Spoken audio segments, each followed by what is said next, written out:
जय हिंद साथियों, तो फिर से आप सभी के सामने जीके जी के टॉप 50 प्रश्नों को लेकर के आपके सामने उपस्थित हो गया हूं। और फिर से आज हम यहाँ पे देखने वाले हैं प्रीवियस ईयर इंपॉर्टेंट क्वेश्चनों को, जो कि आपके एग्जाम में 50 से भी अधिक बार यहाँ पे पूछे जा चुके हैं। और ये वीडियो मैं आपको बता रहा हूँ कि आपके लिए किसी भी एग्जाम के लिए रामबाण साबित होने वाला है। चाहे आप किसी भी एग्जाम की तैयारी करते हैं, चाहे वो एसएससी का, सीजीएल, एमटीएस, सीएचएसएल का हो, या फिर यूपीपी या फिर आरपीएफ कांस्टेबल की अगर आप तैयारी करते हैं, तो आप लोग के लिए बहुत ज़्यादा इंपॉर्टेंट होने वाली है। इससे 100% आपके एग्जाम में जो प्रश्न है एकदम छपने वाले हैं, और इसी से मैं आपको प्रश्न जो है एकदम पूरा दिखा दूंगा आपके पेपरों में। तो आइए यहाँ पे देखते हैं और आसानी से इसको क्लियर करते हैं। और आपको एकदम जो प्रश्न है आप यहाँ बताते चलिएगा। बहुत ज़्यादा इंपॉर्टेंट प्रश्न है, ध्यान रखिएगा, और ये 50 से अधिक बार यहाँ पे पूछे गए हैं। ठीक है, चलिए देखते हैं एक एक करके और आसानी से क्लियर करते हैं। इसके पहले हमने बहुत सारे ऐसे ही 50 प्रश्नों की श्रृंखला को हमने बता रखा है, आप उसको जरूर से देख लीजिएगा, प्ले लिस्ट आपका बना होगा। ठीक है, तो चलिए यहाँ पे देखते हैं पहला प्रश्न आपके सामने दिए गए, और ये सबसे मोस्ट इंपॉर्टेंट प्रश्न कई बार एग्जाम में पूछा जा चुका है। तो देखिए, सबसे पहला प्रश्न आपके सामने दिए गए कि पुंग चोलम जो है वो किस राज्य का लोक नृत्य है। ठीक है, पुंग चोलम जो है वो किस राज्य का लोक नृत्य है, और ये मोस्ट इंपॉर्टेंट है। मैं आपको बता रहा हूँ पहले से ही कि आप कॉपी पेन लेकर के बैठिएगा, क्योंकि मैं आपको इसमें बहुत सारे ऐसे अलग से प्रश्नों को बताऊंगा जो कि आपको नोट करने होंगे। ठीक है, तो और वो भी बहुत ज़्यादा मोस्ट इंपॉर्टेंट होते हैं और एग्जाम में जो कि पूछे गए होते हैं। ठीक है, तो आइए देखते हैं। तो देखिए, पुंग चोलम जो है वो जो कि किस राज्य का लोक नृत्य है, ये आपको बताना है। तो मोस्ट इंपॉर्टेंट है, नोट कर लीजिएगा, 50 से अधिक बार पूछा गया होगा आपके एग्जाम में। ठीक है, तो ध्यान रखिएगा, पुंग चोलम जो है वो यहाँ पे मणिपुर का हो जाएगा। ठीक है, पुंग चोलम जो है आपका मणिपुर का हो जाएगा। ठीक है, इसी प्रकार से एक पुंग चोलम के अलावा एक यहाँ पे जो मणिपुर है, ये एक जो कि थांगटा है। ठीक है, थांगटा जो है यहाँ का एक मार्शल आर्ट है, यहाँ पे वो भी एक नृत्य है। ठीक है, तो इसको भी ध्यान रखिएगा। यहाँ पे मणिपुर का, यहाँ पे थांगटा और पुंग चोलम दोनों मोस्ट इंपॉर्टेंट है, और ये एग्जाम में कई बार पूछे जा चुके हैं। एकदम आप पेपर को उठाकर देख सकते हैं। ठीक है, पुंग चोलम और थांगटा जो हो जाएगा दोनों आपको मणिपुर का ही हो जाएगा। ध्यान रखिएगा, मोस्ट इंपॉर्टेंट है। यहीं पे आपका केबुल जो राष्ट्रीय उद्यान है, जो कि लोकटक झील पे स्थित है। ठीक है, दोनों मोस्ट इंपॉर्टेंट है, ध्यान रखिएगा। अगला प्रश्न आपके सामने यहाँ पे दिया गया है, और ये भी मोस्ट इंपॉर्टेंट है, आपका शायद ही आपको नहीं पता हो। ठीक है, यहाँ पे ध्यान रखिएगा इसको। भांड जो पाथेर है, और ये एग्जाम में पूछा गया प्रश्न है। जो भी मैं आपको प्रश्न बता रहा हूँ, ये सभी के सभी एग्जाम में पूछे गए प्रश्न है। शायद ये आपको पता ना हो, लेकिन ये एग्जाम में जो कि आया हुआ है, जो भांड जो पाथेर है वो रंगमंच मुख्यतः निम्नलिखित में से किस राज्य या फिर केंद्र शासित प्रदेश में मनाए जाते हैं, ये आपको हमें बताना है। ठीक है, तो आपको बताना है इसमें कि भांड जो पाथेर है वो कहाँ पर मनाया जाता है। तो ध्यान रखिएगा, यहाँ पे जम्मू कश्मीर। ठीक है, जम्मू कश्मीर का यहाँ पे भांड पाथेर यहाँ पे हो जाएगा, और ये भी मोस्ट इंपॉर्टेंट है, एग्जाम में पूछा गया प्रश्न है। और ये तो भाई मोस्ट इंपॉर्टेंट एग्जाम में कई बार पूछा गया होगा, मतलब 100 बार से अधिक बार यहाँ पे पूछा गया होगा एग्जाम में। ठीक है, तो ध्यान रखिएगा, स्वराज पार्टी की स्थापना जो है वो कब की थी। स्वराज पार्टी की स्थापना जो है वो किसने की थी और कब की थी, ये दोनों एग्जाम में पूछा जाता है। तो ध्यान रखिएगा, 1923 में। ठीक है, 1923 में स्वराज पार्टी की स्थापना होती है। किसके किसके द्वारा भाई, तो यहाँ पे चित्तरंजन दास और मोतीलाल नेहरू। ठीक है, चित्तरंजन दास और मोतीलाल नेहरू के द्वारा यहाँ पे जो स्वराज पार्टी है इसकी स्थापना होती है। तो दोनों ध्यान रखिएगा, चित्तरंजन दास और मोतीलाल नेहरू जो है यहाँ पे इनके द्वारा यहाँ पे स्वराज पार्टी की स्थापना जो है वहाँ पे की जाती है। ठीक है, तो दोनों को आपको ध्यान रखना है, मोस्ट इंपॉर्टेंट हो जाएगा। ठीक है, अगला प्रश्न आपके सामने दिए गए कि प्रथम लोकसभा का प्रथम जो मतलब कि सत्र है वो कब प्रारंभ हुआ था, ये आपको बताना है। ठीक है, तो प्रथम जो लोकसभा है, यानी लोकसभा का यहाँ पे प्रथम जो सत्र है वो कब प्रारंभ हुआ था, ये भी मोस्ट इंपॉर्टेंट एग्जाम में कई बार पूछा गया है कि जो लोकसभा है किसकी पहली बैठक जो है वो कब हुई थी, ये आपसे यहाँ पे पूछा गया है। ठीक है, तो ध्यान रखिए, यहाँ पे 13 मई। ठीक है, ध्यान रखिए, यहाँ पे 13 मई और 1952 में। ठीक है, 1952 में इसकी पहली बैठक होती है, चाहे वो लोकसभा कह दे चाहे वो राज्यसभा कह दे। ठीक है, दोनों का 1952 में ही हुआ था, बस यहाँ पे डेट का यहाँ पे फर्क पड़ जाएगा। ठीक है, डेट का बस केवल यहाँ पे अंतर है। वैसे अगर आपको बोल दिया कि राज्यसभा की पहली बैठक कब हुई तो 1952, और यहाँ पे बोल दिया कि आपको लोकसभा की पहली बैठक भाई कब हुई थी तो वो भी 1952 ही हो जाएगा। ठीक है, तो दोनों प्रश्नों को ध्यान रखना है, मोस्ट इंपॉर्टेंट एग्जाम में कई बार पूछे गए हैं। ठीक है, और लोकसभा के पहले जो अध्यक्ष थे वो जीवी मावलंकर भी हो जाएंगे। ठीक है, वो भी एग्जाम में कई बार पूछे गए। आगे प्रश्न आपके सामने दिया गया कि जिंदा पीर, और ये भी मोस्ट इंपॉर्टेंट एग्जाम में कई बार पूछा गया होगा कि जिंदा पीर जो है वो किसे कहा जाता है, या फिर इससे कोई कभी कभी जीवंत संत भी लिख देता है। ठीक है, जीवित संत भी कभी भी दे देता है, या वैसे तो अक्सर देखेंगे तो यहाँ पे जिंदा पीर ही लिखता है। ठीक है, जिंदा पीर जो है वो किस, जो कि मुगल सम्राट को यहाँ पे जाना जाता था। तो ध्यान रखिएगा, जिंदा पीर जो है वो औरंगजेब को यहाँ पे कहा जाता था। ठीक है, जिंदा पीर औरंगजेब को यहाँ पे कहा जाता था। ठीक है, जिंदा पीर यानी एकदम ये जब तक जिंदा रहा भाई तब तक यहाँ पे दुख ही देता रहा। और आपको पता होगा कि यहाँ पे जो 9वें गुरु थे, ठीक है, जो सिख में 9वें गुरु थे, गुरु तेग बहादुर। ठीक है, तेग बहादुर जो थे, बहादुर, इनकी भी यहाँ पे मृत्यु जो है वो इसी ने करवाई थी। ठीक है, यानी उनकी हत्या जो है इसने करवाई थी औरंगजेब ने। ये भी एग्जाम में कई बार पूछा गया है कि 9वें गुरु जो तेग बहादुर थे उनकी हत्या जो है वो किसने करवाई थी। तो तेग बहादुर की जो हत्या है वो यहाँ पे औरंगजेब के द्वारा ही कराई गई थी, ये भी ध्यान रखिएगा। और इसको जिंदा पीर भी कहते हैं। और ये मतलब कि बीड़ा एक मतलब कहा जाता है कि ये एक बीड़ा का अच्छा वादक था। ठीक है, ये भी इससे कहा जाता है, तो ये भी मोस्ट इंपॉर्टेंट है, एक अच्छा वीणा वादक था, ये भी आप ध्यान रख सकते हैं। अगला प्रश्न आपके सामने दिए गए, इनमें से कौन सा वोलेटाइल मेमोरी है, ये भी मोस्ट इंपॉर्टेंट एग्जाम में कई बार पूछा गया है और ये लड़के अक्सर गलती भी कर देते हैं, ठीक है। वोलेटाइल मेमोरी जो है वो किसे कहा जाता है, तो ध्यान रखिएगा, ये कंप्यूटर से भी प्रश्न आपके एग्जाम में पूछे जाते हैं, ठीक है। और देखिए मैं आपको हर क्षेत्र से यहाँ पे प्रश्नों को यहाँ पे लाता हूँ, चाहे वो मतलब कि जीके का हो जाए, ठीक है, चाहे वो मतलब जीके जीएस में, चाहे वो आपका ये पे जो बायोलॉजी हो जाए, चाहे फिजिक्स केमिस्ट्री, सभी से मैं आपको यहाँ पे लेकर के आता हूँ, ताकि आपके सभी जो पोर्सन से आपके यहाँ पे क्वेश्चन है वो कंप्लीट हो जाएंगे, ठीक है। तो देखिए ध्यान रखिए, यहाँ पे वोलेटाइल मेमोरी जो होता है उसको रैम को ही कहते हैं, ठीक है, रैंडम एक्सेस मेमोरी इसका फुल फॉर्म हो जाता है, ठीक है। ये भी एग्जाम में पूछा गया है कि रैंडम एक्सेस मेमोरी है, इसका फुल फॉर्म हो जाएगा, ठीक है। वोलेटाइल मेमोरी जो होता है वो इसी को कहते हैं रैम को, ठीक है, ध्यान रखिएगा। देखिए इसका पीडीएफ मैं आपको प्रोवाइड करा दूंगा ताकि आप इसे आसानी से दोहरा सके, क्योंकि ये मोस्ट इंपॉर्टेंट है, एग्जाम में 100 बार से अधिक बार यहाँ पे पूछे गए हैं, ठीक है। ध्यान रखिएगा, ये देखिए यहाँ पे विषाणु से अत्यधिक जो संक्रामक यहाँ पे चेचक जो रोग होता है उसके लिए उत्तरदायी जो वायरस होता है वो कौन सा होता है, ठीक है, यानी चेचक जो होता है वो किस वायरस के कारण होता है, ये आपसे यहाँ पे पूछा गया है, ठीक है। तो देखिए आपको सवाल की भाषा जो है आपको कुछ ऐसे ही देखने को मिलेगी, ठीक है, आपको एकदम सरल भाषा में नहीं देखने को मिलेगा एग्जाम में, आपको बहुत सारे ऐसे मतलब होते हैं कि इसको एकदम सरल भाषा में लिख देंगे कि चेचक जो होता है किस वायरस से होता है, ऐसा भी दे देता है, लेकिन आपको कभी घुमा के देता है कि अत्यधिक संक्रामक रोग चेचक के लिए उत्तरदायी जो मतलब विषाणु है वो कौन सा है, इस प्रकार से आपको एग्जाम में दे सकता है। तो आपको यहाँ पे घबराना नहीं है, बात वही है कि चेचक के लिए कौन सा वायरस जिम्मेदार है ये आपको बताना है, ठीक है। तो ध्यान रखिएगा, यहाँ पे चेचक जो होता है वो पहले की भाई बहुत खतरनाक बीमारी थी, और मैं आपको पिछले वीडियो में बता चुका हूँ इसको, बस मैं आपको यहाँ पे दोहरा रहा हूँ ताकि आपका रिवीजन भी यहाँ पे हो जाए, ठीक है। तो वेरियोला जो विषाणु हो जाता है वो आपका यहाँ पे इसके कारण यहाँ पे होता है, ठीक है। तो ध्यान रखिए, यहाँ पे वेरियोला विषाणु, देखिए विषाणु से होता है, चेचक जो होता है वो आपका विषाणु से होता है, ये आपको ध्यान रखना है, ठीक है। अगला प्रश्न आपके सामने दिया गया कि पारंपरिक जो खांडवी जो है वो किस राज्य से संबंधित है, ठीक है। पारंपरिक जो अल्पाहार यानी जो खांडवी एक मतलब कि भोजन है, इसको कह लीजिए पारंपरिक खाना है, कह लीजिए इसका खाद्य पदार्थ है, तो खांडवी जो है वहाँ पे किस राज्य से संबंधित, तो ध्यान रखिए ये भी एग्जाम में कई बार पूछा गया है। तो खांडवी जो है आपका गुजरात का यहाँ पे हो जाएगा, ठीक है। खांडवी जो है आपका गुजरात का है और ये मोस्ट इंपॉर्टेंट है, नोट कर लीजिएगा, एग्जाम में पूछा सकता है, ठीक है। पारंपरिक जो अल्पाहार है वो खांडवी वो कहाँ का है भाई, तो गुजरात का यहाँ पे हो जाएगा, ठीक है, ध्यान रखिएगा, मोस्ट इंपॉर्टेंट है। अगला प्रश्न आपके सामने देखिए, एसिटिक अम्ल जो है किसमें पाया जाता है, तो ये भी मैं आपको हमेशा बताता रहता हूँ, एसिटिक अम्ल जो है इससे आपका प्रश्न हमेशा एग्जाम में पूछता है, चाहे वो सेब का हो जाए, ठीक है, नींबू का हो जाए, सिरका का हो जाए या फिर इमली का हो जाए, सभी आप नोट कर लीजिएगा। सेब की अगर हम बात करते हैं तो इसमें मैलिक अम्ल, ठीक है, मैलिक अम्ल की अगर हम बात करते हैं तो सेब में पाया जाता है, ठीक है। नींबू में बात करते हैं तो सिट्रिक अम्ल पाया जाता है, सिट्रिक अम्ल पाया जाता है। देखिए सिट्रिक अम्ल जो होता है वो जितने भी खट्टे पदार्थ होते हैं सब में पाया जाता है, ठीक है। और यहाँ पे सिरका जो होता है ये भी आप ध्यान रखिएगा, यहाँ पे एसिटिक अम्ल जो होता है वो सिरके में से पाया जाता है, ठीक है, सिरके में एसिटिक अम्ल पाया जाता है। और नींबू में अगर हम बात जो कि इमली में अगर हम बात करते हैं तो यहाँ पे टार्टरिक जो अम्ल होता है, ठीक है, टार्टरिक टार्टरिक टार्टरिक अम्ल जो होता है वो आपका इमली में यहाँ पे पाया जाता है। तो सभी मोस्ट इंपॉर्टेंट है, नोट कर लीजिएगा, एग्जाम में इससे हमेशा एक प्रश्न जो है एग्जाम में बनते हैं, ठीक है।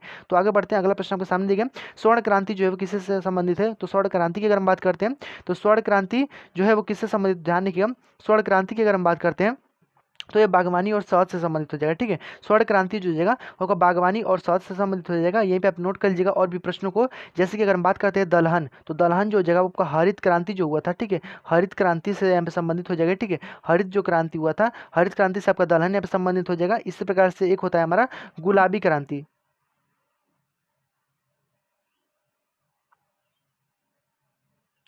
इस प्रकार से हमारा एक होता है गुलाबी क्रांति, ठीक है, गुलाबी क्रांति होता है। और गुलाबी क्रांति से भाई कौन सा संबंधित है, गुलाबी क्रांति जो होता है वो आपका झींगे से संबंधित है, ठीक है, जो झींगा होता है झींगा से संबंधित हो जाएगा हमारा गुलाबी क्रांति। इस प्रकार से आपको दे देता है एक बादामी क्रांति, ठीक है, बादामी, ये भी एग्जाम में कई बार पूछे गए, नोट कर लीजिएगा। बादामी क्रांति जो आपका किससे संबंधित है, तो मसालों से यहाँ पे संबंधित यहाँ पे हो जाएगा, ठीक है। इस प्रकार से जो आलू का यहाँ पे मतलब क्या होता है, ठीक है, आलू के लिए आलू जो होता है वो आपका गोल क्रांति से संबंधित यहाँ पे हो जाएगा, ठीक है। तो ये सभी मोस्ट इंपॉर्टेंट है, नोट कर लीजिएगा, एग्जाम में कई बार पूछे गए, एकदम आपके मतलब जुबान पे यहाँ पे सब चीज़ होनी चाहिए, ठीक है, ध्यान रखिएगा, इसको एग्जाम में अक्सर पूछे ही जाते हैं। यहाँ पे आगे यहाँ पे दिया गया डिस्कवरी ऑफ इंडिया जो है पुस्तक के लेखक भाई कौन है, तो डिस्कवरी ऑफ इंडिया की अगर बात करते हैं तो डिस्कवरी ऑफ इंडिया ध्यान रखिएगा, मोस्ट इंपॉर्टेंट है, जवाहरलाल नेहरू के यहाँ पे हो जाएगा, ठीक है। डिस्कवरी ऑफ इंडिया जो है वो जवाहरलाल नेहरू के यहाँ पे पुस्तक हो जाएगी।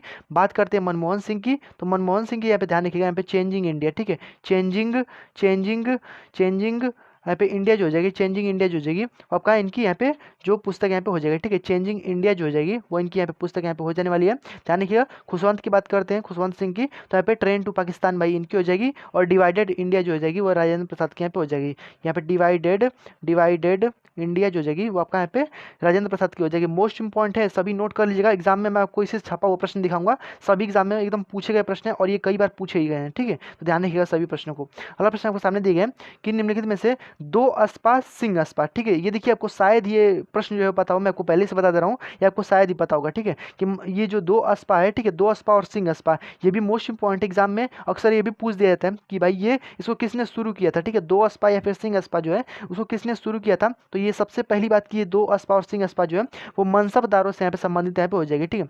मनसबदारों पे लगाया जाता था, ठीक है। दो अस्पा और सिंह अस्पा ये मनसबदारों से यहाँ पे संबंधित हो जाएगी, मोस्ट इंपॉर्टेंट ध्यान रखिए।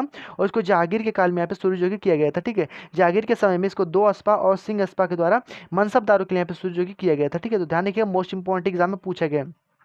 अगला प्रश्न आपके सामने दिए गए कि पनामा जो नहर है वो जोड़ती है, ठीक है। पनामा जो नहर है वो जोड़ती है, तो ध्यान रखिएगा पनामा नहर की अगर हम बात करते हैं तो जैसे कि आप यहाँ पे ध्यान रखिएगा, यहाँ पे जैसे कि हमारा उत्तरी जो हमारा जो कि उत्तरी यहाँ पे जो अमेरिका हो जाएगा, ठीक है, उत्तरी अमेरिका, और जो हमारा यहाँ पे नीचे यहाँ पे इस प्रकार से दक्षिणी जो अमेरिका है, ठीक है। तो उत्तरी अमेरिका और दक्षिणी अमेरिका के जो बीच में यहीं पे एक हमारा पनामा नहर बनाया गया है, ठीक है। पनामा नहर बनाया गया है जो कि हमारे यहाँ पे 1914 में इसकी स्थापना जो की गई थी, यानी 1914 में बन करके रेडी हो गया था, ठीक है, पनामा नहर। और ये भाई किसको किसको जोड़ती है, तो इधर आपका यहाँ पे प्रशांत महासागर हो जाएगा, और इधर अगर हम बात करते हैं तो अटलांटिक महासागर हो जाएगा। ये आप ध्यान रखिएगा, ठीक है। प्रशांत महासागर और अटलांटिक महासागर के यहाँ पे जोड़ती है, तो आपका अटलांटिक महासागर और प्रशांत महासागर इज द करेक्ट आंसर आपका यहाँ पे हो जाएगा, ठीक है। तो ध्यान रखिएगा पनामा नहर की अगर हम बात करते हैं तो आपका यहाँ पे अटलांटिक महासागर और प्रशांत महासागर के यहाँ पे जोड़ती है, ठीक है। उसी प्रकार से आपसे पूछ देता है कि जो सुएज नहर है वो किसको जोड़ती है, तो लाल सागर और भूमध्य सागर के यहाँ पे जोड़ती है, ठीक है।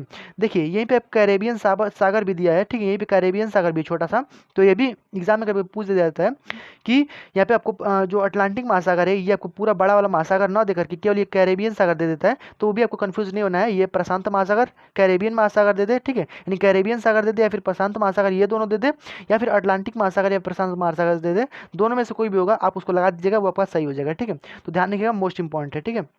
अगला प्रश्न आपके सामने दिए गए पर्वतों का जो अध्ययन होता है वो क्या कहलाता है, ठीक है।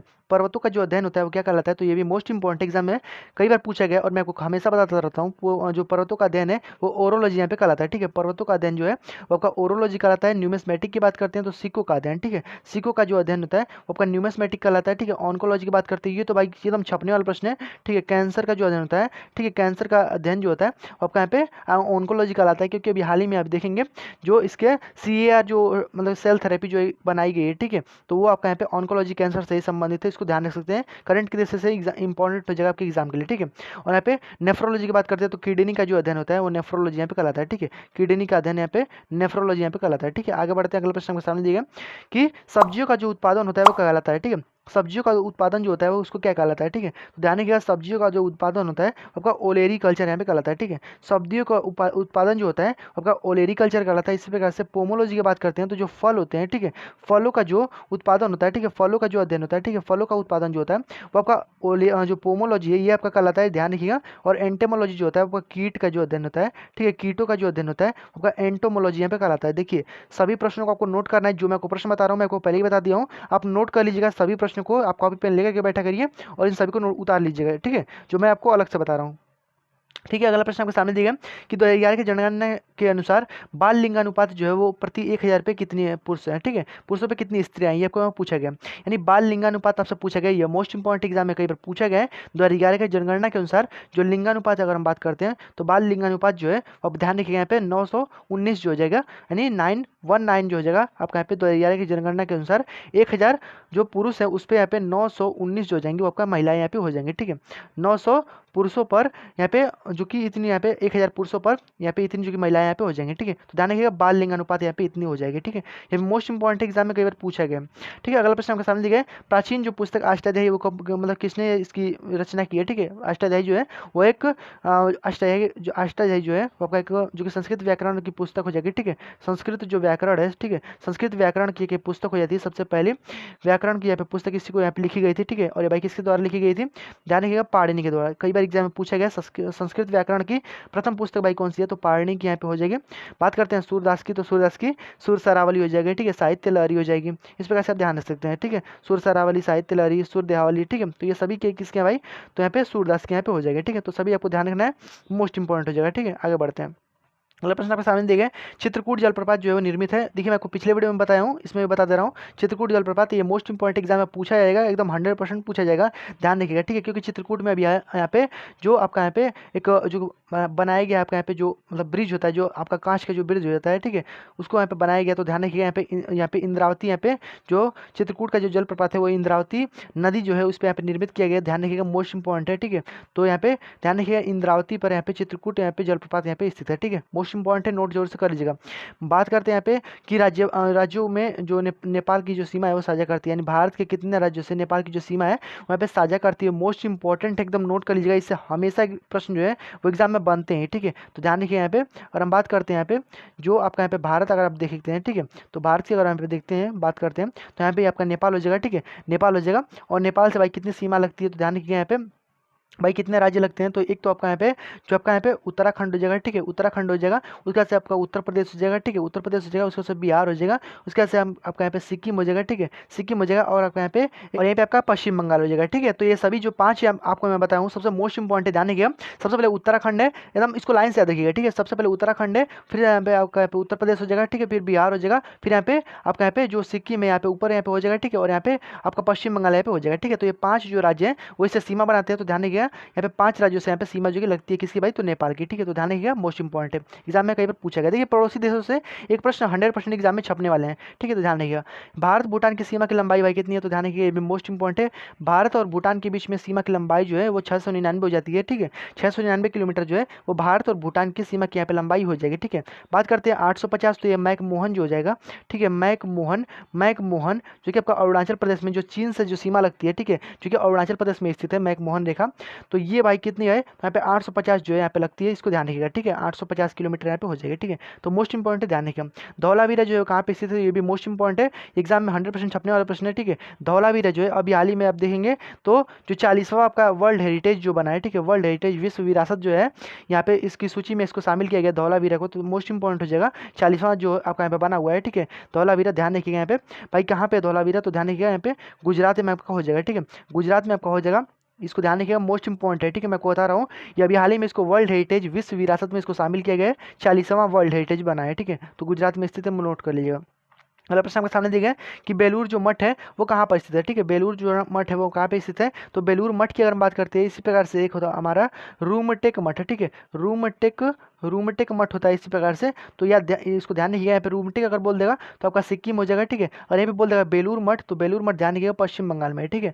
बेलूर मठ की अगर हम बात करते हैं तो पश्चिम बंगाल जो आपका दार्जिलिंग हो जाएगा, ठीक है, वहाँ पे आपका साइड में स्थित है, दार्जिलिंग में आपका स्थित है बेलूर मठ। और रूमटेक मठ जो हो जाएगा आपका सिक्किम में यहाँ पे स्थित हो जाएगा, ठीक है। तो नोट करिएगा सभी प्रश्नों को, मोस्ट इंपॉर्टेंट है, ठीक है। अगला प्रश्न आपके सामने दिया कि राष्ट्रीय किसान दिवस जो है कब मनाया जाता है, तो ठीक है, राष्ट्रीय किसान दिवस की अगर हम बात करते हैं तो राष्ट्रीय किसान दिवस की अगर हम बात करते हैं तो यहाँ पे 23 दिसंबर को मनाया जाता है। ये भी ध्यान रखिएगा, मोस्ट इंपॉर्टेंट प्रश्न है, एग्जाम में कई बार पूछा गया है, ठीक है। राष्ट्रीय किसान दिवस यहाँ पे किसकी है भाई, तो चौधरी चरण सिंह जो है, ठीक है, चौधरी चरण सिंह की जो जयंती होती है उसी पे यहाँ पे उनकी पूर्ण तिथि जो होती है उसी पे यहाँ पे जो कि मनाया जाता है यहाँ पे 23 दिसंबर को। ध्यान रखिएगा राष्ट्रीय किसान दिवस, ठीक है। 11 मई को बात करते हैं तो राष्ट्रीय जो प्रौद्योगिकी जो दिवस है, ठीक है, प्रौद्योगिकी जो दिवस होता है आपका 11 मई को मनाया जाता है, क्योंकि इसी दिन परमाणु का परीक्षण जो है वो राजस्थान के पोखरण में पहली बार यहाँ पे किया गया था, ठीक है। तो ये सभी आपको ध्यान रखना है, ठीक है। अगर बात करते हैं 12 अगस्त की, तो 12 अगस्त आपको ध्यान रखना है यहाँ पे जो आपका 12 अगस्त जो है आपका जो मतलब क्या विश्व जो युवा दिवस है, ठीक है, विश्व जो युवा दिवस है, अंतर्राष्ट्रीय युवा दिवस आपका 12 अगस्त को यहाँ पे मनाया जाता है। और 10 जनवरी को आपको पता ही होगा कि जो आपका जो हिंदी दिवस होता है विश्व हिंदी दिवस आपका 10 जनवरी को मनाया जाता है। सभी प्रश्नों को नोट करना है, मैं आपको बता रहा हूँ, मोस्ट इंपॉर्टेंट है सभी ऑप्शन में मैं जितना लिखा हूँ ना सभी एकदम मोस्ट इंपॉर्टेंट है, ठीक है। अगला प्रश्न आपके सामने देखिए कि 2011 के अनुसार जनसंख्या घनत्व जो है कितनी है, तो ये भी मोस्ट इंपॉर्टेंट है। 2011 की जनगणना के अनुसार जनसंख्या घनत्व की अगर हम बात करते हैं तो ध्यान रखिएगा जनसंख्या घनत्व जो है आपका यहाँ पे 382 प्रति वर्ग किलोमीटर यहाँ पे हो जाएगा, ठीक है, 382 प्रति वर्ग किलोमीटर यहाँ पे हो जाएगा, या फिर इसी को यहाँ पे 383 भी कहीं लिख देता है, तो दोनों आपका सही हो जाएगा, ठीक है, ध्यान रखिएगा। अगला प्रश्न सामने देखिए कि मानवाधिकार जो परिषद है उसकी स्थापना जो है कब की थी, तो मानवाधिकार जो परिषद है, राष्ट्रीय मानवाधिकार जो परिषद है इसकी स्थापना जो है कब की गई थी, तो ध्यान रखिएगा इसको राष्ट्रीय मानवाधिकार परिषद बोलेगा तो आपको यहाँ पे जो कि 2006 यहाँ पे लगाना है, ठीक है, 2006 आपको यहाँ पे लगाना है। मानवाधिकार परिषद बोलेगा तो 2006 लगाना है। और यहीं पे आपको बोल देगा कि मानवाधिकार परिषद के स्थान पर अगर आपको बोल देगा आयोग, ठीक है, राष्ट्रीय मानवाधिकार आयोग की स्थापना भाई कब की गई थी, तो 1993 में आपका यहाँ पे करेक्ट ऑप्शन यहाँ पे हो जाएगा, ठीक है। तो दोनों प्रश्न आपको नोट करना है। मैंने आपको क्या बताया कि आयोग लगा देगा तो 1993, और यहाँ पे अगर केवल यहाँ पे बोलेगा कि मानवाधिकार परिषद, ठीक है, तो परिषद में आपको यहाँ पे 2006 में यहाँ पे इसकी स्थापना जो की जाती है, नोट कर लीजिएगा, ठीक है। अगला प्रश्न स्थान दिया अंतरिक्ष में जाने वाली पहली महिला, ये मैं आपको पिछले वीडियो में बता चुका हूँ, मैं आपको यहाँ पे रिवाइज करवा रहा हूँ, ध्यान रखिएगा, मोस्ट इंपॉर्टेंट है, ठीक है। अंतरिक्ष में जाने वाली पहली महिला जो है वो आपका वेलेंटिना तेरेस्कोवा यहाँ पे हो जाएंगे, ठीक है। वेलेंटिना तेरेस्कोवा जो हो जाएंगी वो आपको पहली महिला यहाँ पे हो जाएंगी अंतरिक्ष में जाने वाली, ठीक है। यह 16 जो 1963 में यहाँ पे पहली बार यहाँ पे अंतरिक्ष में यहाँ पे गई थी, ठीक है। इससे पहले जो यूरी गोंगलिन थे, ठीक है, वो 1961 में यूरी गोंगलिन जो थे, वो जो रूस के थे, वो पहली बार यहाँ पे अंतरिक्ष में जो पुरुष थे वहाँ पे गए थे, ठीक है। पुरुष जो अगर बोल देगा तो यहाँ पे यूरी गोंगलिन जो हो जाएंगे, और पहली बार यहाँ पे गए थे, ठीक है, यहाँ पे 1961 ईस्वी में, ठीक है। अगर महिला बोलेगा तो यहाँ पे वेलेंटिना तेरेस्कोवा, यहाँ पे इनके 2 साल बाद, देखिए जस्ट एकदम 2 साल बाद यहाँ पे ये गई थी। तो आप जब रिलेट करके देखिए, किसी चीज़ को रिलेट करके जब मतलब डेटों को याद करेंगे ना, आपको आसानी से याद रहेगा, ठीक है। तो यहाँ पे 61 में पहली बार पुरुष और उसके बाद महिला 2 साल बाद, ठीक है। इस वजह से इजी आप याद कर सकते हैं, ठीक है। और प्रश्न का आसान दी गई टोडा जनजाति जो है कहाँ पे रहती है, तो ये भी हमको बता चुका हूँ, ठीक है। टोडा जनजाति जो है वो कहाँ पे रहती है, तो ध्यान रखिए, ये मोस्ट इंपॉर्टेंट एग्जाम में कई बार पूछा गया है, नीलगिरी में उपस्थित हो जाएगा, ठीक है। नीलगिरी जो है आपका भाई कहाँ पे, तो आपको पता होगा कि जो आपका यहाँ पे जो दक्षिण अफ्रीका मतलब कि दक्षिणी मतलब कि हमारा भारत है, यहाँ पे जहाँ पे जो पश्चिमी घाट और यहाँ पे पूर्वी घाट जहाँ पे मिलती है, वहीं पे आपका नीलगिरी जो है आपका यहाँ पे बना हुआ है, ठीक है। नीलगिरी इसकी सबसे ऊंची चोटी जो हो जाएगी आपका जो यहाँ पे अन्नामलाई जो हो जाएगी, यानी जो जो डोडो बेटा हो जाएगा, ठीक है, डोडो बेटा, और वही सबसे ऊंची चोटी यहाँ पे हो जाएगी, ठीक है। तो ध्यान रखिएगा, इसको भी नीलगिरी जो हो जाएगा आपका यहीं पे स्थित हो जाएगा, ठीक है। ध्यान रखिएगा, मोस्ट इंपॉर्टेंट है। और प्रश्न सामने दिया गया कि रेशम पालन जो है क्या कहलाता है, तो रेशम का पालन जो होता है वो क्या कहलाता है, ये भी मोस्ट इंपॉर्टेंट है। बात करते हैं रेशम पालन की, तो ध्यान रखिएगा, मोस्ट इंपॉर्टेंट एग्जाम में कई बार पूछा गया है। रेशम पालन की अगर बात करते हैं तो जो सेरीकल्चर जो होता है, सेरीकल्चर या फिर सीरीकल्चर, इसी को हम यहाँ पे रेशम पालन के नाम से जानते हैं, ठीक है। यहाँ पे बोल देगा कि वर्मी कल्चर, तो वर्मी कल्चर जो है आपका यहाँ पे जो केचुआ होता है, ठीक है, केचुआ जो हो जाएगा, ठीक है, केचुआ इससे यहाँ पे संबंधित हो जाएगा भाई, कौन सा, तो केचुआ संबंधित हो जाएगा वर्मी कल्चर, ठीक है। वर्मी कल्चर जो है केचुआ संबंधित हो जाएगा। और किसानों का भाई दोस्त भाई कौन कहा जाता है, तो किसानों का मित्र, किसानों का दोस्त जो होता है वो केचुआ ही कहा जाता है, ये भी आप ध्यान रखिएगा, तो ठीक है। आगे बढ़ते हैं, यहाँ पे ध्यान रखिएगा, हर्पेटोलॉजी की बात करते हैं तो जो सरीसृप होते हैं, ठीक है, सरीसृप जो होते हैं, हर्पेटोलॉजी जो हो जाएगा सरीसृप का अध्ययन कहलाता है। पीसी कल्चर की अगर हम बात करते हैं तो जो मछली होती है, पीसी भाई पानी में ही रहता है, तो वैसे यहाँ पे याद रख सकते हैं, मछली का अध्ययन जो होता है पीसी कल्चर यहाँ पे कहलाता है, ठीक है। सभी प्रश्नों को नोट करना है, मोस्ट इंपॉर्टेंट है। अगला प्रश्न आपके सामने दिए गए यहाँ पे कि राष्ट्रीय पर्यटन दिवस जो है कब मनाया जाता है, ठीक है। राष्ट्रीय पर्यटन दिवस की अगर हम बात करते हैं तो ये भी मोस्ट इंपॉर्टेंट एग्जाम में कई बार पूछा गया है, राष्ट्रीय पर्यटन दिवस, और ये सबसे मोस्ट इंपॉर्टेंट हो जाएगा आपके लिए। अगर हम बात करते हैं कि जो पर्यटन है इसका यहाँ पे मुख्यालय कहाँ है, ठीक है, तो आप ध्यान रखिएगा, जो स्पेन का जो मैड्रिड है, ठीक है, मैड्रिड में इसका यहाँ पे मुख्यालय हो जाएगा, ठीक है। विश्व जो पर्यटन दिवस है, ठीक है, यहाँ पे विश्व पर्यटन दिवस भी पूछता है और यहाँ पे राष्ट्रीय पर्यटन दिवस भी पूछता है, ठीक है। और उसका मुख्यालय जो है पर्यटन का यहाँ पे मुख्यालय जो है आपका मैड्रिड जो है स्पेन के अंदर यहाँ पे हो जाएगा। बात करते हैं राष्ट्रीय पूछा गया तो राष्ट्रीय में ध्यान रखिएगा 25 जनवरी, ठीक है। राष्ट्रीय में पूछा गया तो राष्ट्रीय में 25 जनवरी। ये भी बोल देगा कि अंतर्राष्ट्रीय, तो अंतर्राष्ट्रीय या फिर विश्व पर्यटन दिवस कब मनाया जाता है, तो 27 सितंबर आपको यहाँ पे ध्यान रखना है, ठीक है। 27 सितंबर अंतर्राष्ट्रीय पर्यटन दिवस, और यहाँ पे राष्ट्रीय पर्यटन दिवस जो है आपका 25 जनवरी को यहाँ पे मनाया जाता है, ठीक है। दोनों आपको ध्यान रखना है, मोस्ट इंपॉर्टेंट है। ये तो मैं आपको हमेशा बताता रहता हूँ। तीसरा प्रश्न जो है ये सबसे मोस्ट इंपॉर्टेंट है, एग्जाम में 100% लिख लीजिए, यहाँ पे छपने वाला प्रश्न है, ठीक है। ध्यान रखिएगा, एकदम इसको छपेगा। यहाँ पे सेम्पेन जनजाति वो कहाँ पाई जाती है, तो आप ध्यान रखिएगा, अंडमान निकोबार पे, ठीक है।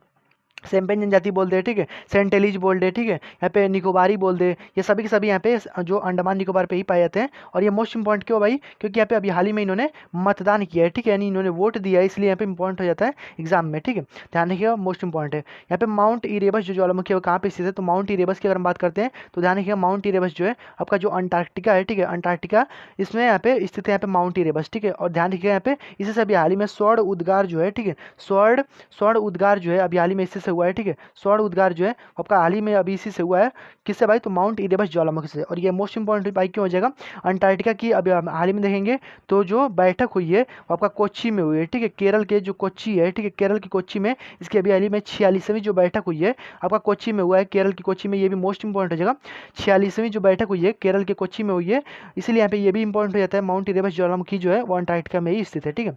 आगे बात करते हैं अगला प्रश्न आपके सामने दिया गया है, आर्य समाज की जो स्थापना है वो कब की गई थी। ठीक है, आर्य समाज की जो स्थापना है वो कब की गई थी, तो ध्यान रखिएगा, ये भी मोस्ट इंपॉर्टेंट है। आर्य समाज की स्थापना जो है वो किसने किया था भाई, तो दयानंद सरस्वती ने जो किया था। ठीक है, दयानंद दयानंद सरस्वती के द्वारा यहाँ पे आर्य समाज की स्थापना की जाती है और ये 1875 में जो की जाती है। ठीक है, 1875 में आर्य समाज की स्थापना यहाँ पे की जाती है। बात करते हैं 1829 में, तो यहाँ पे जो आपका यहाँ पे जो सती प्रथा था, ठीक है, सती प्रथा जो था इसका अंत भाई किसने किया था, तो राजा राम मोहन राय और विलियम मेंटिक की मतलब सहयोग से इसका यहाँ पे सती प्रथा का अंत किया गया था 1829 ईस्वी में। ठीक है, इस प्रकार से 1897 में अगर हम बात करते हैं तो ध्यान रखिए यहाँ पे जो आपका यहाँ पे जो रामकृष्ण जो मिशन है इसकी स्थापना भाई कब हुई थी, तो रामकृष्ण मिशन की स्थापना 1897 में आपका हुई थी। ठीक है, द आइडिया ऑफ डेमोक्रेसी भाई किसकी रचना है, तो ये भी मोस्ट इंपॉर्टेंट है। द आइडिया ऑफ डेमोक्रेसी मैं आपको हमेशा बताता रहता हूँ, ये आपको 100% मैं आपको जो प्रश्न बताता हूँ एकदम छपने वाले प्रश्न होते हैं और ये किसी न किसी एग्जाम में आपको छपा हुआ मिलेगा आने वाले एग्जाम में। ठीक है, देखिए ध्यान से इसको, केवल यहाँ पे जो आइडिया ऑफ डेमोक्रेसी है वो सैम पित्रोदा की हो जाएगा। ठीक है, द आइडिया ऑफ डेमोक्रेसी जो है वो सैम पित्रोदा की हो जाएगी। ठीक है, सैन वाटसन की बात करते हैं तो यहाँ पे इनका द विनर ऑफ माइंडसेट जो हो जाएगा वो आपका सैन वाटसन का हो जाएगा। बात करते हैं मिल्खा सिंह की, तो यहाँ पे the race of my life, race से भाई संबंधित भाई कौन है, तो मिल्खा सिंह। ठीक है, ध्यान रखिएगा।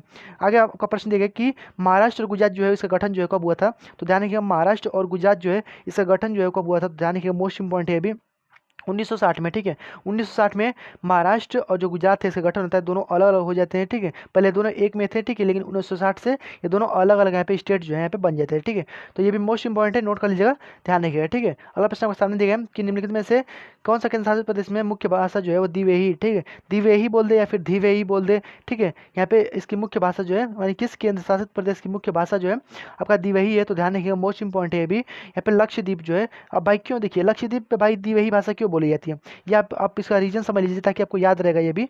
जैसे कि मान लीजिए, देखिए ध्यान से देखिएगा इसको, जैसे कि मान लीजिए हमारे यहाँ पे इंडिया है। ठीक है, इंडिया के नीचे आपका यहाँ पे देखने को मिल जाएगा, यहाँ पे आपका मालदीव देखने को मिल जाएगा। ठीक है, मालदीव के अगर यहाँ पे बगल में आपको यहाँ पे जो आपका लक्षद्वीप है आपको यहाँ पे देखने को मिल जाएगा। ठीक है, तो मालदीव अगर हम बात करते हैं तो मालदीव की भाषा जो है यानी वहाँ की जो अगर देखेंगे तो राष्ट्रीय जो भाषा है वहाँ की वो आपका यहाँ पे दिवेही है। ठीक है, यानी वहाँ की जो राष्ट्रीय जो भाषा है मालदीव की, ठीक है, मालदीव की राष्ट्रीय भाषा ये क्या है, मालदीव की राष्ट्रीय भाषा जो है आपका दिवेही हो जाएगा। ठीक है, इसीलिए यहाँ पे इसके पास में ही केवल यहाँ पे लक्षद्वीप भी है, इसलिए यहाँ पे भी दिवेही भाषा ही यहाँ पे बोली जाती है। ठीक है, तो ये भी आप ध्यान रख सकते हैं, यही एकमात्र केंद्र शासित प्रदेश है जहाँ पे दिवेही भाषा बोली जाती है, क्योंकि ये मालदीव के पास में है और ये चूंकि मालदीव का यहाँ पे एक राष्ट्रीय भाषा यहाँ पे हो जाती है। ठीक है, तो ध्यान रखिएगा, इस प्रकार से ध्यान रख सकते हैं। ठीक है, और यहाँ पे दिवेही को यहाँ पे कभी कभी नाम जो है यहाँ पे बदल करके दे सकता है। ठीक है, इसी को महल भी कहा जाता है। ठीक है, महल भाषा भी बोल देता है। ठीक है, कि महल भाषा जो है कहाँ पे बोली जाती है, तो महल दे दे, दिवेही दिल दे। ठीक है, तो यहाँ पे सभी यहाँ पे जो हो जाएंगे वो आपका मालदीव के यहाँ पे राष्ट्रीय भाषा यहाँ पे हो जाएंगे। ठीक है, ध्यान के मोस्ट इंपॉर्टेंट है। और प्रश्न के सामने देखें कि चिल्का झील जो है कहाँ पे स्थित है, तो ये भी मोस्ट इंपॉर्टेंट है। अभी हाल ही में यूपीपी का जो एग्जाम हुआ है आपका यहाँ पे जो 18 जो फरवरी को एग्जाम हुआ है, ठीक है, उसमें यहाँ पे जो 17-18 फरवरी को एग्जाम हुआ है उसमें चिल्का झील यहाँ पे पूछा गया था कि भाई कहाँ पे स्थित है, तो ध्यान रखिएगा चिल्का झील जो आपका उड़ीसा में हो जाएगा। यहीं पे आपका यहाँ पे जो आपका यहाँ पे जो आपका यहाँ पे गहिरमाथा जो राष्ट्रीय उद्यान हो जाएगा आपका यहीं पे स्थित है। ठीक है, जो कछुए होते हैं, ठीक है, प्रशांत महासागर के कछुए आकर के यहाँ पर अंडे देते हैं। ठीक है, प्रशांत महासागर के कछुए जो है आपके यहाँ पे उड़ीसा में आकर के यहाँ पे अंडे देते हैं। ठीक है, तो ध्यान रखिएगा ये मोस्ट इंपॉर्टेंट होता है कछुओं के लिए। ठीक है, गहिरमाथा राष्ट्रीय उद्यान यहाँ पे हो जाएगा। ठीक है, ध्यान रखिएगा यहाँ पे ध्यान रखिएगा इसको। ठीक है, अगला प्रश्न सामने देखिए कि किडनी का जो अध्ययन होता है वो क्या कहलाता है। ठीक है, किडनी का जो अध्ययन होता है वो क्या कहलाता है, मोस्ट इंपॉर्टेंट ये भी प्रश्न हो जाएगा। किडनी का जो अध्ययन होता है क्या कहलाता है, ध्यान रखिएगा ये इंपॉर्टेंट प्रश्न है। नेफ्रोलॉजी होता है किडनी का अध्ययन कहलाता है। ठीक है, इस प्रकार से ध्यान रखिएगा। साइटोलॉजी जो होता है वो कोशिकाओं का अध्ययन कहलाता है। ठीक है, कोशिका जो होता है, ठीक है, कोशिका जो होता है इसका अध्ययन जो होता है वो आपका साइटोलॉजी कहलाता है। ऑन्कोलॉजी जो होता है कैंसर का अध्ययन कहलाता है। कार्डियोलॉजी जो होता है आपका हृदय जो होता है, ठीक है, हृदय जो होता है इसका अध्ययन जो कि कार्डियोलॉजी आपका कहलाता है। देखिए मैं आपको हर एक वीडियो में बताता करता हूँ। ठीक है, ताकि आपको एकदम दिमाग में बैठ जाए। इससे एग्जाम में 100% आते ही है। विश्व उपभोक्ता दिवस, राष्ट्रीय उपभोक्ता दिवस जो मनाया जाता है। ठीक है, राष्ट्रीय उपभोक्ता दिवस जो है वो कब मनाया जाता है, तो ये भी मोस्ट इंपॉर्टेंट है 24 दिसंबर को। ठीक है, 24 दिसंबर को राष्ट्रीय उपभोक्ता दिवस के रूप में मनाया जाता है, इसको आप नोट कर लीजिएगा। ठीक है, यहाँ पे राष्ट्रीय उपभोक्ता दिवस जो है होगा 24 दिवस मतलब जो 24 दिसंबर है इस दिन यहाँ पे मनाया जाता है। ठीक है, ये बात करते हैं 15 मार्च। ठीक है, 15 मार्च को आपका जो विश्व उपभोक्ता दिवस है, ठीक है, विश्व उपभोक्ता दिवस जो है आपका यहाँ पे 15 मार्च को यहाँ पे मनाया जाता है। ठीक है, 15 मार्च को विश्व उपभोक्ता दिवस मनाया जाता है और यहाँ पे बोल देगा राष्ट्रीय उपभोक्ता दिवस, तो ध्यान रखिए यहाँ पे 24 दिसंबर यहाँ पे हो जाएगा। ठीक है, तो दोनों प्रश्न आपको नोट करना है, मोस्ट इंपॉर्टेंट हो जाएगा। ठीक है, आगे बात करते हैं यहाँ पे कि पश्चिम बंगाल में यहाँ पे लोकसभा की जो सीटें हैं वो कितनी है, ठीक है। अभी हाल ही में भाई 18वीं जो लोकसभा का चुनाव हुआ है, तो ये आपके लिए मोस्ट इंपॉर्टेंट हो जाएगा।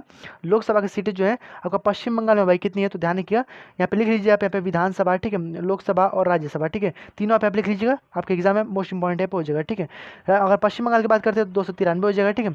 लोकसभा की अगर हम बात करते हैं तो 42 हो जाएगा, ठीक है। राज्यसभा की बात करते हैं तो यहाँ पे 16 सीट यहाँ पे हो जाएगा, ठीक है। तो ये सभी आपको नोट करने हैं, मोस्ट इंपॉर्टेंट है। विधानसभा की 293 यहाँ पे, जो लोकसभा है उसकी 42, और यहाँ पे जो राज्यसभा है उसकी यहाँ पे 16 यहाँ पे सीटें यहाँ पे हो जाएंगी, ठीक है। ध्यान रखिएगा, मोस्ट इंपॉर्टेंट है। और प्रश्न आपके सामने दिया है कि किस ताप पर जल का जो घनत्व होता है वो अधिकतम होता है, ठीक है। तो किस ताप पर जल का जो घनत्व होता है वो अधिकतम होता है, तो ध्यान रखिएगा, ये आपका 100% एकदम एग्जाम में छपने वाला प्रश्न है कि जल का घनत्व जो होता है वो कितना होता है, तो ध्यान रखिएगा, अधिकतम जो होता है वो 4 डिग्री सेल्सियस पे होता है, ठीक है। जल का घनत्व अधिकतम बाई किस पे होता है, तो 4 डिग्री सेल्सियस पे होता है। यहीं पे आपको मैं एक और प्रश्न बताता रहता हूँ यहाँ पे फिजिक्स में ही, ठीक है, केमिस्ट्री में, कि जो आपका यहाँ पे -40 डिग्री है, इस पे यहाँ पे जो फॉरेनहाइट होता है और जो डिग्री सेल्सियस होता है, ठीक है, सेल्सियस और जो फॉरेनहाइट होते हैं दोनों ही यहाँ पे बराबर होते हैं, ठीक है। -40 डिग्री पे सेल्सियस और फॉरेनहाइट जो होते हैं वो दोनों बराबर होते हैं, ये आप नोट कर लीजिएगा। 100% एग्जाम में हमेशा एकदम पूछे जाते हैं, ध्यान रखिएगा, ठीक है। यहाँ पे क्विक जो सिल्वर है इसको भाई क्या कहा जाता है, तो ये मैं आपको बता चुका हूँ, ठीक है, पिछले वीडियो में बताया हूँ। यहाँ पे रिवाइज इसको कर लीजिएगा। यहाँ पे क्विक सिल्वर जो है आपका यहाँ पे जो मरकरी होता है, जो Hg होता है, ठीक है, इसको यहाँ पे कहा जाता है, ठीक है। एस अगेंस्ट ओट्स जो है वो किसकी रचना है, ठीक है। एस अगेंस्ट ओट्स जो है वो किसकी भाई आत्मकथा है, तो ये भी मैं आपको बता चुका हूँ, सानिया मिर्जा की, ठीक है। मोस्ट इंपॉर्टेंट जगह ध्यान रखिएगा, ठीक है। एस अगेंस्ट ओट्स जो है आपका सानिया मिर्जा के यहाँ पे हो जाएगा, ठीक है। तो इसको आपको ध्यान रखना है, ठीक है। इस प्रकार से यहाँ पे बोल देगा, जैसे कि ये तो हमारा सानिया मिर्जा का हो गया, ठीक है, सानिया मिर्जा का एस अगेंस्ट ओट्स हो गया, ठीक है। और यहाँ पे बात करते हैं यहाँ पे मैरी कॉम का यहाँ पे अनटचेबल जो होता है, ठीक है, अनटचेबल जो होता है आपका यहाँ पे मैरी के यहाँ पे कॉम का यहाँ पे हो जाएगा, ठीक है। अनटचेबल जो हो जाएगा आपका यहाँ पे मैरी कॉम का यहाँ पे हो जाएगा, ये भी मोस्ट इंपॉर्टेंट नोट कर लीजिएगा, ठीक है। बात करते हैं अगला प्रश्न, पन्ना टाइगर रिजर्व जो कहाँ पे स्थित है, ध्यान रखिएगा, मोस्ट इंपॉर्टेंट 100% छपने वाला सवाल है यहाँ पे, ठीक है। पन्ना टाइगर रिजर्व जो कहाँ पे स्थित है, अभी हाल ही में यहाँ पे पन्ना जो टाइगर रिजर्व है यहाँ पे अभी हाल ही में मतलब कि यहाँ पे नया जो कि यहाँ पे वहीं से एक मतलब कि जो एक हाईवे भी निकाला गया है, ठीक है, पन्ना टाइगर रिजर्व के पास से, पन्ना जो स्टेट है वहीं से, ठीक है। तो ध्यान रखिएगा, पन्ना जो टाइगर रिजर्व है वो भी वहीं पे स्थित है, तो ध्यान रखिएगा, मोस्ट इंपॉर्टेंट है यहाँ पे मध्य प्रदेश में, ठीक है। मध्य प्रदेश में आपका पन्ना टाइगर रिजर्व हो जाएगा, ये सबसे ज़्यादा मोस्ट इंपॉर्टेंट जगह, नोट कर लीजिएगा, एकदम एग्जाम में आपको छपा हुआ मिलेगा आगे आने वाले एग्जाम में, ठीक है।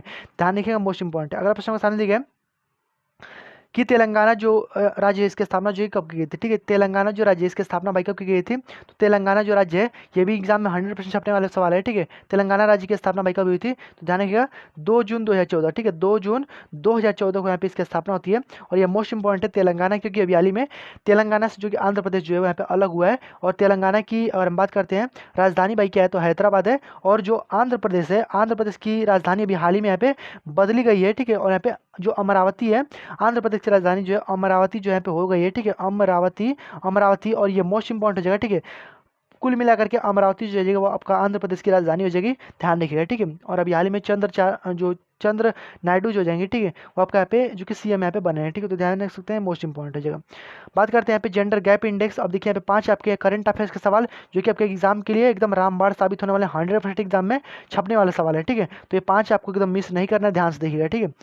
जेंडर गैप इंडेक्स की बात करते हैं, या फिर इसको लैंगिक यहाँ पे जो कि मतलब गैप होता है, ठीक है, लैंगिक गैप इंडेक्स या फिर जो जेंडर गैप इंडेक्स हो जाएगा, ठीक है। इसके यहाँ पे जो रिपोर्ट आई है अभी हाल ही में, तो यहाँ पे 2024 में रैंक जो है भारत की वो कितनी है, तो ध्यान रखिए, हम यहाँ पे 129 यहाँ पे हो गई, ठीक है। पहली बाई कितनी थी, तो यहाँ पे 127 थी, ठीक है। जेंडर गैप इंडेक्स में पहली जो इसकी जो मतलब कि रिपोर्ट के अनुसार यहाँ पे जो 2024 का रिपोर्ट है, इसमें हमारा 129 हो गया, यानी इससे 2 यहाँ पे बढ़ गया है, ठीक है। 2 जो है आपका यहाँ पे बढ़ गया है, पहले बाई कितनी थी, तो 129 थी। ये भी आपसे पूछ सकता है कि पहले जो था वो कितना था, तो 127 भाई पहले था, ठीक है। और भाई मतलब पहले भाई 127 था, भाई कितनी जो कि बढ़ गई है, तो 2 यहाँ पे बढ़ गई है, ये आप ध्यान रखिएगा, 100% एग्जाम में छपने वाला सवाल है, ध्यान रखिएगा, ठीक है। बात करते हैं यहीं पे, इसको ध्यान रखिएगा, यहाँ पे जेंडर गैप इंडेक्स की बात करते हैं तो 129 हो जाएगा। यहीं पे आपका 111 जो जगह आपका जो हंगर इंडेक्स होता है, ठीक है, हंगर इंडेक्स हो जाएगा, भूखमरी सूचकांक हो जाएगा, उसमें आपका यहाँ पे 111 हो जाएगा। 126 की बात करते हैं तो जो हैप्पीनेस इंडेक्स हो जाएगा, ठीक है, उसमें आपका यहाँ पे 126 हो जाएगा। 159 की अगर हम बात करते हैं तो आपका अभी हाल ही में जो प्रेस इंडेक्स है, ठीक है, प्रेस इंडेक्स में अभी हाल ही में आया है यहाँ पे 159, ठीक है। ये भी हमारा 161 था, ठीक है, 161 था, 2 जो कि केवल घट करके आपका यहाँ पे 159 हो गया। इस प्रकार से यहाँ पे आपका इसमें भी ध्यान रखिएगा, 127 था पहले, तो यहाँ पे 2 बढ़ गया है, और यहाँ पे जो प्रेस इंडेक्स है इसमें आपका 2 घट गया है, ठीक है। इसको आप ध्यान रख सकते हैं, ठीक है। तो ये मोस्ट इंपॉर्टेंट है, सभी के सभी प्रश्न ध्यान रखिएगा। अगला प्रश्न के सामने दिए कि हाल ही में जो हैती है उससे भारतीय नागरिकों को निकालने के लिए कौन सा ऑपरेशन जो कि चलाया गया, ये भी मोस्ट इंपॉर्टेंट है, ध्यान रखिएगा। हैती से निकालने के लिए कौन सा ऑपरेशन भाई चलाया गया है, तो ध्यान रखिएगा मोस्ट इंपॉर्टेंट है ऑपरेशन इंद्रावती। ठीक है, ऑपरेशन इंद्रावती अभी हाल ही में एग्जाम में पूछा भी गया है कि हैती से निकालने के लिए कौन सा ऑपरेशन चलाया गया है भारतीयों के द्वारा, तो ध्यान रखिएगा यहाँ पे इंद्रावती चलाया गया है। ठीक है, गंगा की बात करते हैं तो यूक्रेन। ठीक है, यूक्रेन से भारतीयों को निकालने के लिए यहाँ पे ऑपरेशन गंगा चलाया गया है। ठीक है, अजय की बात करते हैं तो इजराइल जो है, ठीक है, इजराइल जो है यहाँ से इजराइल हमास संघर्ष से जो कि भारतीयों को निकालने के लिए यहाँ पे जो अजय है यहाँ पे इसको चलाया गया था। और तुर्की सीरिया, ठीक है, तुर्की सीरिया जो है यहाँ पे इसका ऑपरेशन दोस्त जो कि चलाया गया है। ठीक है, तुर्की सीरिया में ऑपरेशन दोस्त जो कि चलाया गया है। ठीक है, सभी प्रश्न आपको इंपॉर्टेंट हो जाएगा, नोट कर लीजिएगा। ठीक है, ये तो भाई हाल ही में अभी पूछा भी गया एग्जाम में, उग्रम जो है भाई कहाँ पे लॉन्च किया है, तो ये मैं आपको हमेशा बताता रहता हूँ। मोस्ट इंपॉर्टेंट नोट कर लीजिएगा, एकदम 100% एग्जाम में छपने वाला सवाल है। एसॉल्ट राइफल है। ठीक है, यहाँ पे एसॉल्ट राइफल जो जाएगी आपका यहाँ पे उग्रम हो जाएगा। ठीक है, एसॉल्ट राइफल भाई कौन सी जगह उग्रम हो जाएगी, ये भी बात करते हैं। पोर्टेबल ब्रिज, यहाँ पे पोर्टेबल हॉस्पिटल की अगर हम बात करते हैं तो यहाँ पे जो अभी हाल ही में यहाँ पे भीष्म जो लॉन्च किया गया है। ठीक है, भीष्म जो है आपका यहाँ पे पोर्टेबल हॉस्पिटल हो जाएगा। ठीक है, यानी इसको कहीं भी हम ले करके जा सकते हैं, यहाँ पे पोर्टेबल हॉस्पिटल है। ठीक है, इस प्रकार से आपका यहाँ पे पोर्टेबल ब्रिज भी बनाया गया है, जो कि पोर्टेबल ब्रिज आपका भाई कौन सा है, तो आपको ध्यान रखना है पोर्टेबल ब्रिज जो है आपका सर्वत्र हो जाएगा। ठीक है, सर्वत्र जो जाएगा आपका पोर्टेबल ब्रिज हो जाएगा। इसको भी हम पोर्टेबल का देखिए मतलब क्या होता है, इसको हम एक स्थान से दूसरे स्थान तक ले जा करके मतलब कि इसको आसानी से ले जा सकते हैं। ठीक है, जैसे पोर्टेबल ब्रिज है ना, तो आपको हर जगह ब्रिज नहीं ना बना पाएंगे, इसलिए यहाँ पे पोर्टेबल बनाया गया ताकि उसको कहीं भी ले जा करके आप यहाँ पे एक मतलब ट्रक पे इस प्रकार से रहेगा। ठीक है, उसको हम यहाँ पे कहीं भी ले जा करके आसानी से उसको ब्रिज जो कि बना सकते हैं, इसका पोर्टेबल का मतलब यही है। ठीक है, तो ये सभी प्रश्न आपको ध्यान रखना है। पोर्टेबल हॉस्पिटल भीष्म अभी हाल ही में अयोध्या से यहाँ पे लॉन्च किए गए, और ये मोस्ट इंपॉर्टेंट, सॉरी आगरा से इसको लॉन्च किए गए, ध्यान रखिएगा आगरा से इसको लॉन्च किए गए, और ये सभी मोस्ट इंपॉर्टेंट हो जाएगा। ठीक है, पोर्टेबल ब्रिज सर्वत्र हो जाएगा, असॉल्ट राइफल जो जाएगा आपका उग्रम हो जाएगा। लंबी दूरी की रिवॉल्वर की बात करते हैं तो जो प्रबल हो जाएगा आपका लंबी दूरी की रिवॉल्वर यहाँ पे हो जाएगा। ठीक है, बात करते हैं यहाँ पे आत्मकथा सोर्स कोड माई बिगनिंग। ठीक है, ये तो भाई मोस्ट इंपॉर्टेंट अभी हाल ही में किसके द्वारा यहाँ पे लॉन्च करने वाले हैं। ठीक है, कौन भाई इसको लॉन्च करने वाला है, सोर्स ऑफ माई बिगनिंग।